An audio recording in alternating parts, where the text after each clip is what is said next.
मुख्यमंत्री जी नीतीश कुमार जी जो महागठबंधन के एक सर्वमान्य नेता हैं बिहार, और उनकी चिंता है कि इस देश में जिस प्रकार से लोकतंत्र को कुचला जा रहा है और जो संवैधानिक व्यवस्था है उसका दुरुपयोग हो रहा है, तो निश्चित रूप से जो महागठबंधन इंडिया का स्वरूप बना है वह भारतीय जनता पार्टी का जो शासन है उसकी मुक्ति के लिए बना है। और हमें लगता नमस्कार, मैं मनीष और आप देख रहे हैं मीडिया दर्शन। हमारे साथ मौजूद हैं आरजेडी के प्रधान महासचिव रणविजय साहू जी। रणविजय जी, नीतीश जी 2 दिन पहले कहे थे कि कांग्रेस पार्टी जो है इंडिया गठबंधन को लेकर के चिंतित नहीं है, वो विधानसभा चुनाव में लगी हुई है, क्या कहेंगे आप?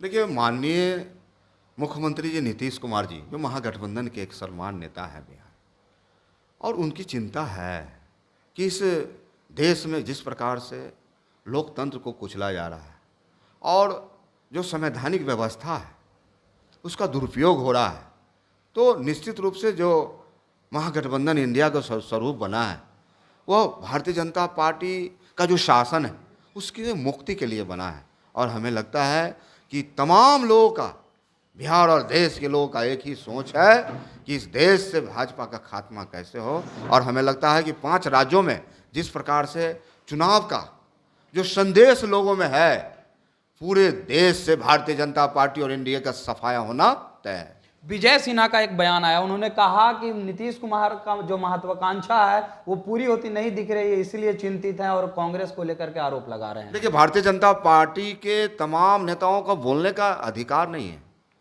बिहार और देश को जिस प्रकार से नफरत के गोद में खेलने का काम किए हैं, जहर बोलने का काम किए हैं, कहीं हिंदू कहीं मुस्लिम की बात किए हैं, कभी हिंदुस्तान और पाकिस्तान की बात किए हैं, आज देश तेजस्वी प्रसाद यादव की ओर देख रहा है। जो रोजगार की बात की, मुद्दे की बात की, जो कहा वो वादा पूरा किया, लाखों लोगों की नियुक्तियां हो रही हैं, देश के कोने कोने में बिहार की चर्चा हो रही है, देश के नौजवानों में एक आशा जगी है कि सचमुच बिहार जो सोचता है देश वही करता है, और हमें लगता है कि देश उन और चल पड़ा है। सम्राट चौधरी का एक बयान आया, सम्राट चौधरी ने कहा है कि नीतीश कुमार फंसाते भी हैं और निकालते भी हैं। क्या लालू प्रसाद यादव को लेकर के उन्होंने जो कहा वो सही है? देखिए, सम्राट चौधरी जी राष्ट्रीय जनता दल के ही स्कूल से पास होकर निकले हैं, लेकिन जिस प्रकार के बयाने देते हैं माननीय मुख्यमंत्री जी के बारे में, माननीय लालू जी के बारे में, हमें लगता है कि उनकी मानसिक दिवालियापन का नतीजा है कि इस प्रकार से बयान देने का काम करते हैं। अरे, बिहार रोजगार मांगता है, बिहार हम मुद्दे की बात करता है, किसान पानी मांगता है, और हमारे को बिहार में सुनवाई करवाई की जो सरकार है माननीय मुख्यमंत्री जी के नेतृत्व में, माननीय तेजस्वी प्रसाद जी के नेतृत्व में, हमें लगता है कि बिहार के लोगों का विश्वास बढ़ा है और देश के लोगों का विश्वास बढ़ा है और बिहार आगे चल पड़ा है। तेजस्वी जी का एक बयान आया था, उन्होंने कहा कि बीजेपी तलवार बांटती है, हम लोग कलम बांटते हैं। क्या आपको ये सही लग रहा है? ये तो साबित करता है माननीय उप मुख्यमंत्री तेजस्वी प्रसाद यादव जी ने जो कहा था कि लाखों लोगों की नियुक्तियां देंगे।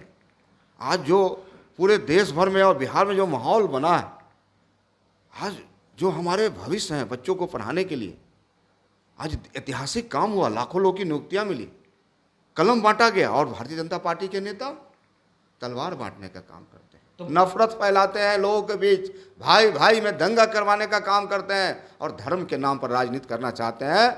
अब देश इन बातों से उब चुका है, बिहार इन बातों से उब चुका है। बिहार के लोगों को विकास चाहिए, बिहार के लोगों को रोजगार चाहिए, और बिहार उसी दिशा में चल पड़ा है। बीजेपी तो आरोप लगा रही है आप लोग पे, आप लोग रोजगार के नाम पे लोगों को ठगे हैं, युवाओं को ठगे हैं, शिक्षकों को ठगे हैं, आप बाहरी लोगों को नौकरी दे रहे हैं और बिहारी से वोट ले रहे हैं। देखिए, भारतीय जनता पार्टी के नेताओं को बोलने का हक नहीं, अधिकार नहीं है।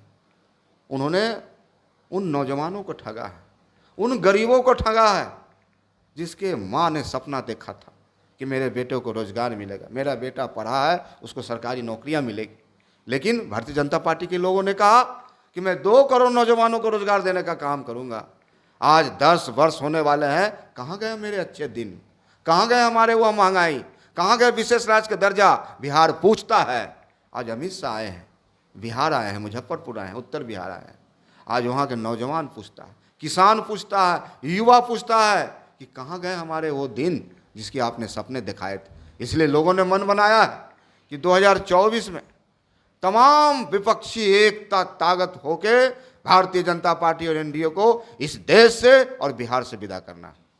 तो ये थे हमारे साथ आरजेडी के प्रधान महासचिव रणविजय साहू, जिन्होंने सीधे तौर पे कहा कि आज अमित शाह जो है मुजफ्फरपुर आ रहे हैं, लेकिन बिहार की जनता ये पूछती है कि कहाँ गई आपके वादे, कहाँ गए 2 करोड़ रोजगार देने की बात, सब सिर्फ जुमले थे।